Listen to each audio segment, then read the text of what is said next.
Chapter 2 The Disturbance. The Jedi Temple, much like the city planet it called home, was deceptive in its appearance. Coruscant was a radiant hub of power on the surface, bustling and endless. But beneath the shining veneer of durasteel, technology, and endless lights, there were thousands upon thousands of layers of civilization, places which saw little sunlight and remembered times long forgotten by those above. The Coruscanti underworld was a thing of legend and of nightmares. Few ventured there, and even fewer returned. The surface dwellers had places to go, businesses to attend to, lives to run. None spared a thought for the millennia rotting beneath their feet. There would always be places of Coruscant that only a few people knew about or remembered. There would always be vast swaths of existence worn into secrecy by the slow and merciless vote of time. The Jedi Temple was a parallel to its host planet in this respect, only without so much death and nightmares. Perhaps the comparison was a poor one, thought Tala Vleka as she pushed the custodian's cart along the vast, abandoned hall, levitating a small globe lamp to light the way. It was true that the temple had hundreds of forgotten levels such as this one, most of which now lay in disrepair below the surface. But they were not hostile as the wilds of Coruscant's underbelly. No, the Jedi Temple, even in its darkest, neglected depth, was a harbor of safety and tranquility. It was beautiful down here, in its own way. Dark, yes, and cold in places, devoid of life and furniture alike. But the force was thick here, so thick she could taste it. Its flavor was rich and delicately seasoned, generations of Jedi wisdom pressing up against her like a smoldering hearth fire, the embers of light that kept the surface dwellers alive far above.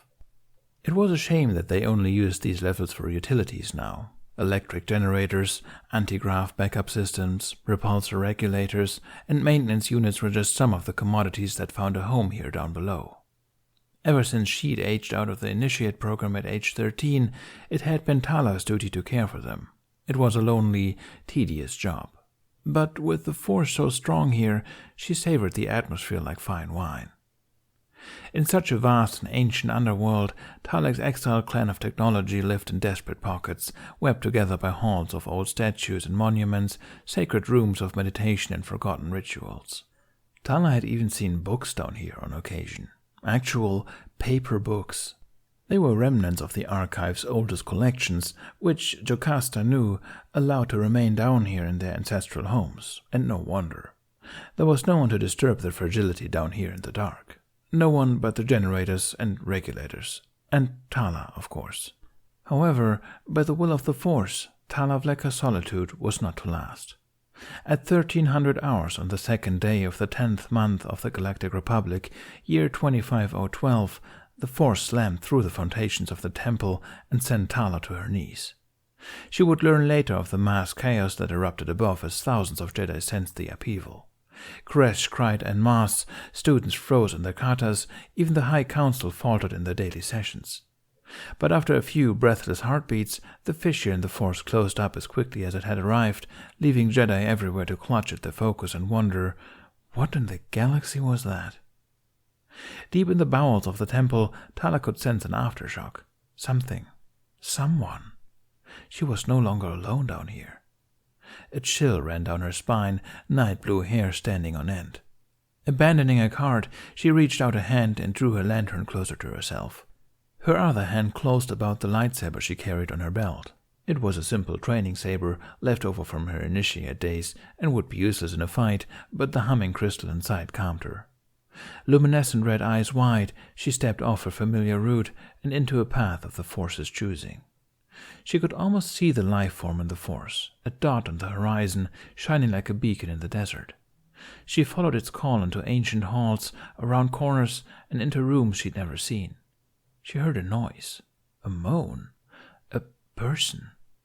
Gulping down fear and quickening her step, Tala came into a massive hall, her lantern's light swallowed by dark space. A second moan echoed against the darkened walls. Hello? She croaked, unused to speaking while on duty down here. Is anyone there? Are you all right? She stepped forward carefully, glancing at the smooth stone walls, the engravings in the floor. She wondered what old rituals this hall had witnessed, how long it had been forgotten. The air thrummed with power. Not ancient and still like the embers of old, but new and alive and crackling. She continued forward and down a short stairwell into the depressed center of the room. A massive crack ran through the meter-thick floor, granite rubble tossed up in jagged peaks. There was a humanoid lying half-buried beneath one slab, scorched Jedi robes and tatters about its body. It moaned. "Oh my stars!" Tala almost dropped her lantern. She rushed over to it, him, she quickly realized, and drew on her initiate training to move the debris away from the ailing Jedi. Master, are you all right?" She reached out a hand to check for a pulse and recoiled at the touch. Power surged through him unchecked, like lightning, fear and confusion and something else. "Master?" she asked again, voice cracking with uncertainty as she fumbled for her comlink, trying to remember the frequency for the healer's ward. One eye cracked open. 2. Blue-green eyes squinting through gray dust and lantern light. Both eyes fixated on this light, blinking lazily into it before considering Tala's sea-blue face. He seemed confused. "There is no death," the stranger wheezed, blinking again. "There's only the Force." "Master?" He collapsed. Vokara Che was having a rather hectic day. The halls of healing had already been a veritable battleground for weeks now, and in the chief's healer's esteemed opinion, the last thing they needed was a force-damped situation. But fate was a merciless sword, and did not consider the long-suffering countenance of Jedi healers when it crafted today's trials. While junior healers ducked in and out of well-worn trenches fighting off the rash of panther flu that had been introduced into the crest some months ago by nefarious sojourners unknown, Chief Healer Vokara Che had bigger problems to deal with. Ever since that moment in the early afternoon when the universe had toppled onto its head for 10 horrifying seconds, every Jedi in the temple had fallen off-kilter, including Vokara Che. Stepping into her office to pick up the datapad her Padawan had left for her, she took 3 deliberate, calming breaths. "There is no chaos, there's harmony. There is no chaos, there's harmony. There is no chaos, there's the Force." It helped a little. Setting her jaw in a determined line, the twin-legged Jedi marched towards the emergency ward, where a mystery man lay unconscious in a white shift. The custodian who'd found him stood by the door, where Padawan Luna Shawl was calmly asking questions and taking notes. "All right." Vokara bolstered into the room, Leku swinging with as much authority as the rest of her. "A usual suspect?" she asked. "I haven't run his fingerprints yet, Master," Luna said. Vokara made a note to review standard operating procedure with her Padawan later. "Well, it doesn't look like any of my wanted posters. Human, male, mid-30s, I'd guess. All limbs intact. Let's see." She picked up a limp hand, the one that wasn't wrapped in wires, and pressed the thumb to her datapad. It beeped its dutiful tone and reported. Master Che frowned deeply. She glanced at her patient and back at the pad. She grunted and tried scanning a different finger. The identification programming thought for a few seconds and reiterated its original findings. Now growing equal parts annoyed and confused, Vokara placed the man's entire hand on the scanner. "Master?" Her Nautolan apprentice regarded her apprehensively. The intensity of Vokara's frown leaked off her face and into the Force itself. Master Che said nothing. She flicked her gaze between the patient and the scanner and the patient. She set the datapad aside and examined the man's face, pushing back bedraggled hair, shining a penlight into his eyes, smoothing out a ginger beard to see his chin. Eventually she stood back, expression a storm. "Have our ID systems been swept for bugs in the past month?" Vokara asked her Padawan as she tore open a sterilized DNA kit. "I believe so, Master," replied her Padawan, tapping on her own datapad to access the office records. "They're automated. They've never missed a scan before." Master Che's frown did not disappear as she took a tissue sample from the patient's cheek and plugged it into its corresponding machine. "Have MD8 run a blood panel, and call me when that is done processing," she instructed her pupil, already halfway out the door. She could hear the sounds of sickness and misery echoing from the pediatric ward. She sighed. "But, Master, who is he?" her apprentice asked, attempting to fill in her meticulous notes on the day's proceedings. "Hopefully, we can find out." It was less than an hour later when her apprentice calmed her. The datapad remained where Vokara had left it at the foot of the patient's bed, blinking a scan complete message and chirping. She snatched it up and tapped through the results, expression unreadable. Luna, watching with owlish eyes from the doorway, blinked. "Master?" she ventured when Vocara stood staring at the screen for an unusual stretch of time. The Twi'lek master was watching a mystery patient cautiously. "Luna, MD8 reports this man is dehydrated. Get an IV." "Yes, master." The apprentice darted away, eager to be useful. Vocara used the privacy to pick up her comm. She stared at the face of the mystery patient, while the other end of the line buzzed the dial tone. Eventually, "Jin?" "Master Jin, you are on planet at the moment, are you not?" A pause. "Indeed I am, Masetache." A sigh. "I assume this call has to do with my annual vaccinations," he said resignedly. Vocara's eyebrows lifted in stern amusement. "Ah, thank you for reminding me about that. But at the moment I shall forget your vulnerable immune system and instead inquire after your shadow. I can only hope he is on planet with you." "Yes, of course." "And do you know where he is at present?" A brief pause. "He's with me, in our quarters. Is something wrong, Master Che?" She pursed her lips, unsure of how to articulate the problem. "I suppose there must be. Your apprentice is with you in your quarters, and what I can only assume is a healthy countenance. And yet I currently have an unconscious man in my care, some 20 years his senior, whose DNA has somehow turned up the medical records of one Obi-Wan Kenobi." An even longer pause. Luna slipped into the room quietly with the IV bag. "I'm not sure I understand," Qui-Gon said at length. "There must be some mistake." Vocara studied the unconscious face with a rising sense of foreboding. "I hope so, Master Jin, but I must say—" Cleft chin, ginger hair, freckle on the left cheekbone, mole on the brow. He'd arrived right after the massive disturbance that afternoon.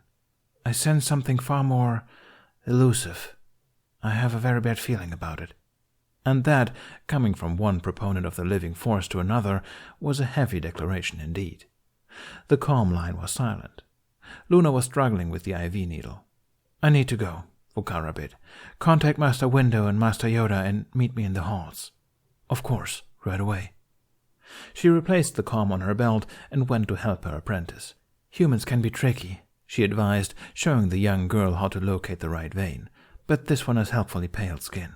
You should be able to see the color— Ah, there we are." She guided Luna's hands with years of practice. At the prick of the needle, the man jerked upright, screaming. Luna screamed too, covering her head as the lights above exploded and medical supplies flew from the shelves in a burst of force-fueled shock. Vocara shouted for backup as the security lights came on. She seized the left arm in a blue fist and yelled at the man to look at her. Hey, you all right? Calm down. I don't want to hurt you." She rattled off a well-rehearsed speech for the hysterical. A junior healer appeared, taking his other arm and readjusting the wired sensors strapped to his fingers. You're safe. Can you hear me?" She wasn't sure he did. He'd frozen in place as soon as he'd glanced at her, his face now a picture of confusion and sadness. The tears in his eyes were wetter than those of fear. "Master Che?" His voice cracked, confused. It wasn't at all what she had expected. "Yes," Vocara fumbled and recovered. "Yes, Vocara Che. I'm a healer, and you're in the Halls of Healing at the Jedi Temple. Do you know where that is?" You're dead," he said. Vocara's brows rose. "I assure you I am not," she told him sternly. "I'm quite rooted in the business of keeping death at arm's length, in fact. You need to calm down. What's your name?" The man was undergoing a different revelation. "I'm dead," he decided. Vocara tightened her hand around his wrist in a grounding squeeze. "You're not dead. Now, what is your name? I need to access your records and help you not be dead." He looked at her as if this question baffled him. "You don't—" He paused and looked up at her with a veiled expression of hurt. It's me, Master Che, Kenobi, Obi-Wan Kenobi. Surely you must remember me? But no." He winced and then groaned, leaning his head into his hands, shaking it back and forth. No. He moaned and began gently rocking himself. "This isn't real. This can't be real. A vision. Mirage. There is no death. There's the Force. There is no death. There's the Force." Vocara stared at him, nonplussed. "You are Obi-Wan Kenobi," she parroted. He was clearly under great mental stress. Perhaps playing into his delusion would lead her to the truth. "I was," the man cried, voice muffled against his hands. "And I'm dead. And you're dead. And I'm...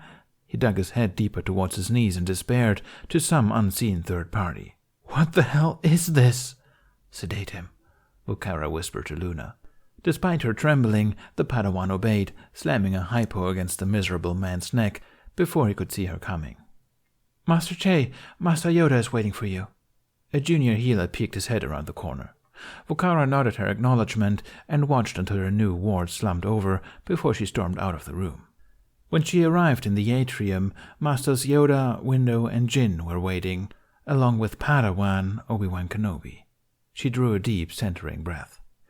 "Well," she huffed, settling her datapad in her arms, "you've just missed all the fun."